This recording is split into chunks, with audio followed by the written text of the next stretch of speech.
자, 일단 무엇보다 오늘 문해력이라고 했는데 문해력이 무엇인가? 요걸 좀 얘기를 해주시죠. 문해력이라는 거는 이제 사전에 찾아보면은 쉽게 이제 글을 읽고 이해하는 능력 이렇게. 문장의 해석 능력 아닙니까? 그렇죠. 단어도 이해되고 문장도 이해되고 더 이제 문장에 모여 있는 게 글이잖아요. 그렇죠. 그래서 글을 읽고 이해하는 능력 이 정도로 볼 수가 있죠. 자, 요 문해력에 관한 이야기가 사실 최근에 화두가 된 적이 좀 굉장히 많습니다. 무엇보다 요즘 그 젊은 세대들 뭐 문해력이 떨어진다 이런 이야기, 뭐 기사들이 또 좀 많이 나기도 하고 대학생 단체 톡방에서는 금일을 금요일로 오해하는 해프닝이 발생하기도 하고요. 한 기자님께서 사흘 연휴라고 기사를 썼다가 왜 3일인데 4일이라고 하냐? 뭐 이런 또 이야기도 좀 들리고 심지어 사흘이 포털 사이트 검색어 1위까지 한 적도 있다고 해요. 맞아요. 아, 진짜 있었던 일이죠? 그 진짜 있었던 실화입니다. 그 실제로 이제 어떤 기사에서 기자분이 사흘을 이제 사흘 이렇게 써야 되잖아요. 예, 예. 근데 그거를 숫자 4. 흘 이제 이렇게 쓴 거죠. 아, 쓰고 근데 정말 죄송한 사흘이 3일입니까? 몰랐어? 근데 난 조셉은 아는 줄 알았는데. 저 몰랐어. 솔직히 아니 말해. 왜냐면 조셉이 사흘 전에요 이런 말을 많이 해서 그럼 그거 4일 전에라고 쓴 거야. 이게 4일. 약속 잡았으면 큰일 날 뻔했네. 사흘 뒤에 봬요 했으면은 이것도 기억이 납니다. 최근에 좀 심심한 사과. 요거 가지고 또 한참 기사가 좀 많이 났었죠. 네. 그 심심한 사과가 이제 원래 마음 깊이 사과한다 이제 그렇죠. 이런 그렇죠. 마음 심자 써서. 마음을 네. 담은 사과. 근데 이제 그게 사과를 하는데 왜 심심하냐? 그 성의 없이 그렇게 사과해도 되는 거냐? 맞아요, 맞아요. 심심한 거를 지루하다 이렇게 이제 알아듣고 그렇게 이제 SNS에서 싸움도 벌어지고 갈등이 맞아요, 생기고 맞아요. 이제 이런 일이 좀 생긴 거죠.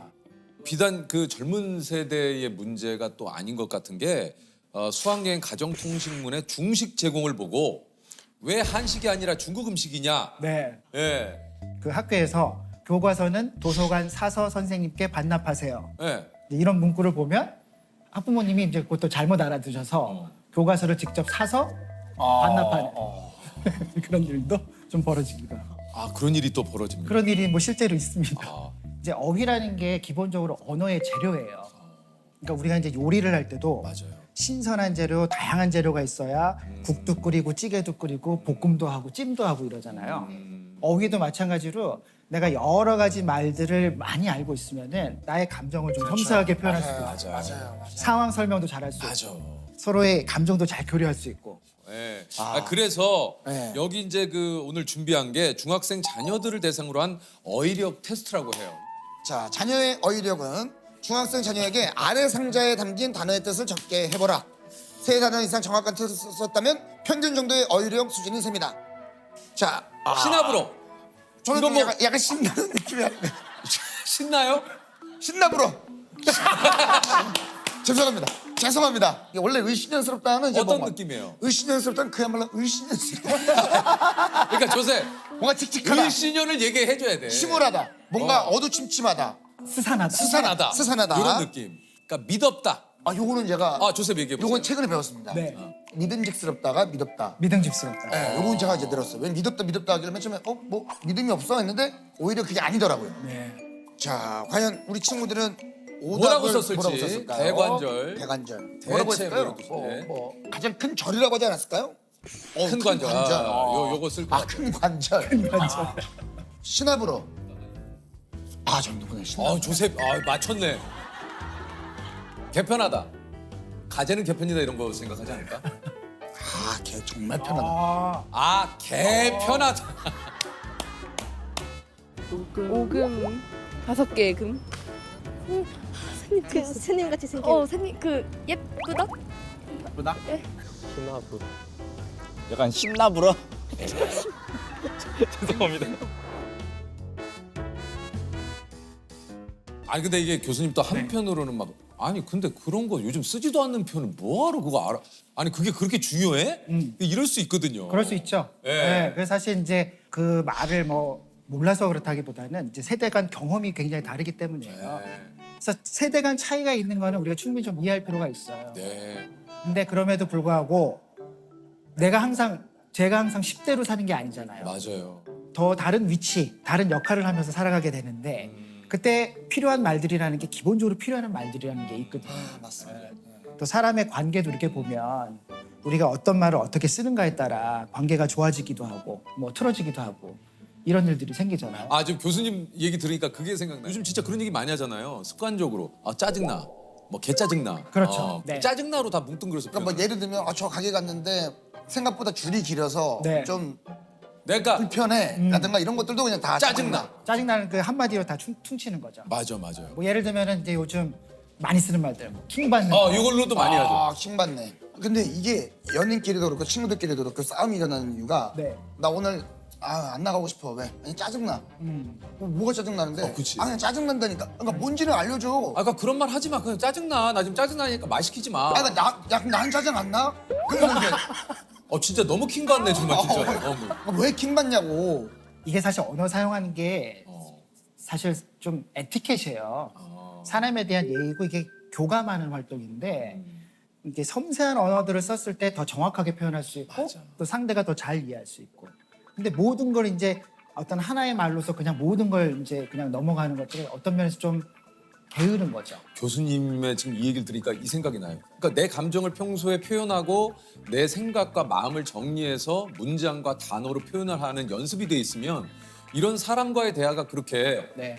버겁지 않거든요. 네. 근데 이런 식으로 조금 지내다 보면 뭔가 내 감정이나 이런 것들을 표현하는 게 오히려 텍스트가 좀 편하고 네, 이런 경우도 좀 있을 것 같아요. 맞아요. 그러니까 사실 이제 언어가 자기 성장을 하는 굉장히 중요한 방법 중에 하나예요. 그래요? 글을 읽고 여러 가지 말들을 이해하고 맞아요. 그 말들로 내 감정을 표현해보고 상대를 이해해보고 그게 나를 이해하고 내 관계를 이해하고 세상을 이해하는 굉장히 좋은 방법이거든요.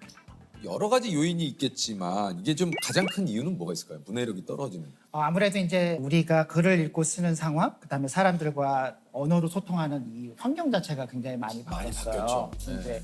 이제 영상으로 정보를 취하고 그것으로 소통하는 이제 이런 세상이 돼서 글을 읽을 일이 사실 별로 없는 거예요. 그러니까 맞아요. 긴 글 읽는 거 굉장히 어려워하고. 네.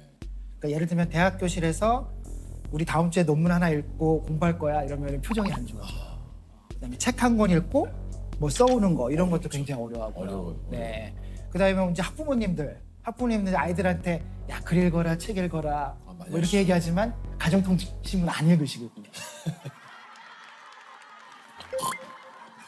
맞아요. 그것도 길어요. 재성님 가정통신문 많이 받으시잖아요. 저도 왜냐면 이게 긴 거, 긴 거 어려워요. 아니 그래요. 실제로 이제 코로나 한창 네. 심할 때는 선생님들이 가정통신문을 영상으로 만들어서 보냈어요. 하나도 안 읽으시니까. 맞아요. 그리고 그때는 굉장히 중요한 정보들이 많았잖아요. 맞아요. 언제 오고 안 오고 뭐 격리를 어떻게 하고 이런 게 많았잖아요. 이거 궁금합니다. 그렇다면 이것은 우리나라만 그런 것이냐? 아니면 이제 해외도 이렇습니까? 해외도 이거 저는 거의 전 세계적인 현상이라고 볼 수가 있을 것 같아요. 그러니까 제가 미국의 대학에서 이제 학생들을 좀 가르쳤는데 이제 미국에서는 대학 수업 계획서 굉장히 길거든요. 자세하고 이제 그거를 첫 시간에 함께 읽어요. 학생들하고. 안 그러면 바로 이메일이 와요. 시험은 언제 보나요? 과제는 어떻게 내나요? 저는 이 수업 시간에 뭘 준비해야 되나요? 그러니까 그렇게 자세하게 써놔도 읽지를 않아요. 줄임말 중에 이런 것도 있어요. 뭐예요? 너무 길어서 안 읽었어. 그 뭐예요? 그래서 too long, didn't read. 그래서 TLDR 이렇게. 줄임말 있구나. 이렇게 이제 막 이렇게 해서 뭐 이렇게 보내면은 그냥 그렇게 딱 보내는 거예요. 야, 너무 길어 안 읽어. 짧게 얘기하라고. 그렇게 보내요. 네. TLDR. 왜냐하면 이제 이런 유사성 환경 변화가 우리만 있는 게 아니야. 맞아. 이게 진짜 말씀하신 대로 스마트폰, 우리 잡스 형이 진짜 엄청난 일을 하신 거야. 스마트폰 하나로 우리 세상이 너무 달라졌어요. 완전.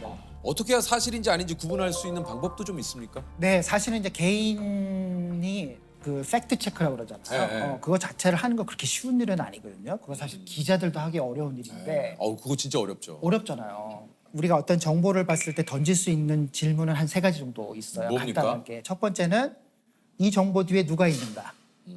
내가 지금 읽고 있는 글이나 영상이나 뭐 디지털 자료 뒤에 누가 있는가. 즉, 누가 있는가? 즉 누가 만들었는가. 그거를 어떤 의도로 만들었는가. 요거 한번 확인할 필요가 있고요. 두 번째는 내가 지금 보고 있는 그 영상이나 글은 어떤 주장들을 하잖아요. 그렇죠. 그럼 이 주장을 뒷받침하는 근거들이 있는가? 그다음에 풍부하게 있는가? 구체적으로 있는가? 세 번째는 이제 요즘 세상엔 뭔가 하나를 읽고 일을 하고 판단하기가 굉장히 어려워요. 어려워요. 네, 그러니까 하나를 읽고 난 다음에 다른 비슷한 것들을 좀 찾아보면서 아 여기서 말하고 있는 것, 여기서 이야기하는 것이 정말 바람직하고 좋은 것인가, 타당한가 다른 자료를 찾아보면서 그런 것들을 확인하는 방식이 있죠. 이게 좀 가장 경계해야 되는 건 나 자신이다. 이렇게 네. 좀 교수님이 얘기를 하셨다고 그래요. 그렇죠. 요즘 그 글을 읽는 세태 중에 큰 경향성 중에 하나가 읽고 싶은 대로 읽는 거, 아, 해석하고 싶은 대로 해석. 해석하고 싶은 대로. 네. 그리고 또 이제 알고리즘이라는 것이 자꾸 그쪽으로 우리를 유도하잖아요. 그렇죠. 그게 네. 또 알고리즘이 우리를 더 그렇게 하게 만들죠. 맞아요. 보고 싶은 것만 추천을 보게. 해주고. 그렇죠. 예. 보면은 자기가 보고 싶은 것만 보고 맞아요. 클릭하고 끝. 네네네. 제목 헤드라인 보고 끝. 이렇게 맞아요. 되는데 예. 그러다 보면은 이제 소위 자기가 보고 싶은 것, 듣고 싶은 것, 믿고 싶은 것만 보고 듣고 읽게 되는 이제 그런 걸 이제 확증 편향 맞습니다. 그렇게 얘기하거든요. 확진 뭐라고요? 확증 편향. 편향. 확진 편향. 한쪽으로 치우쳤다. 예. 그러니까 확증 편향이라는 게 내 생각이 이미 기울어져 있는데 기울어져 있는 걸 모르고 그게 맞아 하는 게 확증 편향이에요. 그러니까 내가 나한테 구미에 맞는 것만 계속 읽게 되면 내가 그냥 항상 옳은 사람이 되는 거죠. 그거 정말 무서운 것 같아요. 내가 어떤 그 갇힌 세상에서 고집스러운 세상을 내 스스로 구축하는. 그렇죠. 예. 그리고 그거를 또 보내잖아요. 얘야 한번 읽어봐라. 아, 맞아요. 그러네요. 근데 되게 공유하고 퍼뜨리고. 무서운 이야기인 것 같아요. 네, 사실. 네. 맞아요. 그런 것 같아요. 진짜 이게. 한편으로 그런 것도 있어요. 그러니까 요즘 이제 포털에 보면 뭐하러 종이 신문을 읽으세요. 물론 이제 요즘 포털에 보면 그 뭐 다 좋은 그 기사들이 나와 있기 때문에 근데 한편으로 그런 것도 있어요. 제가 종이 신문을 보는 이유는 습관인 이유도 있지만 또 한편으로는 내가 좋아하는 기사만 찾게 되면 아까 말씀한 대로 내 관심사만 보게 되거든요. 다른 부분은 내가 모르니까. 근데 신문을 보면 일단은 내가 몰랐던 부분, 내가 그리고 관심이 없었던 분야도 그 신문을 통해서 알게 되는 거죠. 그래서 저는 종이 신문을 꼭 제가 보는 이유 중에 하나가 또 그런 것도 좀 있죠. 정말 좋은 습관이고 네. 태도인 것 같아요. 그리고 이제 우리가 SNS, 소셜 미디어에서 이제 이런 일들이 많이 벌어지는데 그게 소셜 미디어에서 이제 글을 쓰면 사람들이 이제 글을 읽고 댓글을 달잖아요. 네. 댓글을 다는데 그 글의 내용과 취지를 정확하게 이해하지 않은 상태에서 어떤 몇 가지 표현이나 단어나 뭐 이런 것들에 딱 꽂히는 거예요. 그래서 아주 부정적인 이제 결론을 내는 거예요. 그 우리가 이제 뭐라 그러냐면 허수아비의 오류라고 그러는데 허수아비 이런 것도 적어놔야 되겠다. 허수아비의 오류. 그러니까 실제로 이 사람이 그 말을 하지 않았는데 내가 이 사람은 그런 말을 했어라고 허수아비를 하나 만들어요. 아, 그래. 그 다음에 맞아. 그 허수아비를 계속 공격하는 거야. 거기다 막 댓글 달고 나쁜 말하고. 나쁜 말을 하고. 그러니까 이게 실제로 글을 쓴 사람은 답답하죠. 내가 한 말은 그 말이 아닌데. 그렇죠. 그렇죠. 자기 마음대로 재단하고 해석을 해서 그렇죠. 그 이제 글 쓴 사람을 공격을 하는 거죠. 그렇게 되죠. 그러면 이제 의사소통이 거의 안 되죠. 교수님이 그런 얘기를 하셨는데 악플러들은 상대방의 마음을 고려하지 않아요. 맞아요. 예. 기본적으로 소통이고 대화인데 맞습니다. 뭔가 그 확인을 개념이 해야 되는데. 없는 거죠. 그러니까 이게 또 이런 것도 있습니다. 얘기 나온 김에 이게 이제 비판과 비난 이것은 어떻게 구분을 해야 되는가? 비난이라는 것은 사실은 상대의 어떤 잘못된 점들을 이제 끄집어내서 그것에 대해서 이제 물고 늘어지는 게 이제 비난인 것이죠. 네네네. 비판이라는 것은 사실 그렇지 않아요. 비판이라는 것은 근본적으로 우리가 지금 하고 있는 것들을 분명하고 정확하게 관찰하고 이해한 다음에 여기서 어떤 것들을 더 바꿀 수 있을까? 개선할 점이라도. 개선할 점을 생각하는 거예요. 근데 요럴 때가 있어요. 이거는 정말 우리가 봤을 때는 이건 비난인데 왜 비판을 받아들이지 않나요? 왜 비판에 귀 기울이지 않습니까? 라는 분들도 있거든요. 그렇죠. 네. 이제 그런 경우는 설득이 굉장히 안 되는 게 비판이 되기 위해서는 기본적으로 에티켓이 필요한 겁니다. 예의라는 그렇죠. 바로 그렇죠. 그겁니다. 맞아요. 네. 그리고 자기가 왜 그런 말을 하는지에 대한 분명한 근거, 합리적인 이유, 그다음에 그걸 설득시키려는 노력 이런 게 함께 이루어져야 되는 거죠. 네. 제가 어디선가 어떤 분이 얘기하시는 거예요. 이게 참 맞는 말이다라고 했던 게 비판과 비난을 할 때 가장 중요한 포인트는 그 얘기를 하는 대상에 대한 생각을 했느냐 안 했느냐 그 사람의 마음을 조금이라도 살폈나 안 살폈느냐가 제일 중요한 것 같아요. 맞아요. 우리가 뭐 비판적인 능력 이런 거 키우라고 하잖아요. 그렇죠. 근데 비판적인 능력, 비판적 문해력의 가장 시작은 상대가 하는 말, 그다음에 내가 읽은 글을 정확하게 이해하는 것이에요. 여기서 어떤 게 더 좋아질 수 있을까? 질문을 던지고 토론하고 이제 이런 게 비판적인. 이제 악플이라는 게 그렇죠. 자기 혼자 안의 세계에 이제 갇혀 있는 거죠. 자기 멋대로 해석하고 그다음에 자기 딴에는 굉장히 논리적인 방식으로 뭔가를 대꾸를 하는데 이게 전체적인 소통 맥락에서는 어울리지 않는 거예요. 문자를 쓰고 컴퓨터 자판을 치고 단어를 사용하고 문장을 쓰지만 아주 그런 그 기능적인 능력만을 가지고서 저차원적인 수준의 문해력을 계속 쓰는 경우이지 인간적이고 뭔가 맥락적이고 공감하는 이런 문해력이라고 보기는 좀 어려운 거죠. 그러니까 내가 알고 있는 것이 잘못될 수도 있어, 완벽하지 않아 라는 생각들을 항상 할 수가 있어야 돼요. 자기 스스로가 내가 어떤 방식으로 글을 읽고 쓰는가에 대한 성찰이 부족한 거죠. 거기까지 나아가야 사실은 문해력은 의미를 갖는다고 얘기할 수 있어요. 그러면 혹시 좀 글을 읽을 때 좋은 방법이 좀 있습니까? 이제 책 읽기 어려워하시는 분들이 이런 말씀 많이 하시잖아요. 네. 딴 생각이 너무 많이 난다. 맞아요. 잡생각 많이 난다. 네. 근데 그건 이제 집중해야 된다는 뜻인데 집중 못하는 이유는 여러 가지가 있어요. 뭐 많이 내용이 있죠. 어렵고 말이 어렵고 너무 두껍고 그다음에 내가 읽고 싶은 마음도 안 들고 뭐 여러 이유가 있는데 이제 그거를 조금 의도적으로 이기는 방법 중에 하나가 이제 저 같은 경우는 책을 읽을 때 거의 연필이나 형광펜을 들고 읽어요. 이거를 그으면서 네, 그래서 이제 왜냐하면 저는 읽을 때 항상 어떤 생각을 하냐면 내가 읽으면서 좋은 말은 기억하고 싶다. 네. 이런 생각 굉장히 많이 하거든요. 그 책갈피에 쓰시는 분 계시죠? 쓰는 것도 거기 있고. 사이에다가. 네, 그러니까 이제 그걸 놓치기 싫은 거죠. 맞아. 그러면 연필을 들고 읽으면 내가 딱 읽을 때 내가 좋은 말에 밑줄을 치겠어라는 분명한 목적이 생겨요. 그러니까 집중해서 읽을 수 있게 되면 조금 더 잘 기억하고 싶으면 2번, 3번 읽고 맞아요. 그렇게 되는 게 좋죠. 이 독서 습관을 우리 자녀분들에게 키워주고 싶은데 그래서 많이 이제 부모님들이 하시는 게 책 읽으면 스마트폰을 얼마 하게 해줄게. 맞아요. 이런 방법 어떻습니까? 그게 사실 대표적으로 부모님들이 조금 실수하시는 부분. 그러니까 사실 책을 읽게 하는 게 목적인데 그렇죠. 이 상황에서는 책을 도구로 사용하는 거예요. 수단으로. 그렇죠. 책을 읽는 그 경험 자체가 재미있고 의미 있는 것이다라는 거를 경험하게 해준 게 굉장히 중요해요. 그걸 어떻게 경험하게 해줘? 그러니까 예를 들면은 어린아이가 있잖아요. 엄마나 아빠가 책을 읽어주죠. 네, 그렇죠. 자기 전에 소리내서 읽어주고. 맞아요. 그러면 아이들이 어렸을 때부터 뭘 경험하는가? 책을 이렇게 읽는 게 내가 엄마랑 아빠랑 옆에 자기 전에 살을 부대끼면서 목소리를 들으면서 어미구나 경험. 소중한 경험들이 되는 거예요. 그러니까 이제 그 경험이 책이라는 건 참 가치 있는 거야. 나도 엄마처럼 읽고 싶어. 나도 아빠처럼 읽고 싶어. 그래. 이런 마음들이 들게 하는 게 굉장히 중요하다.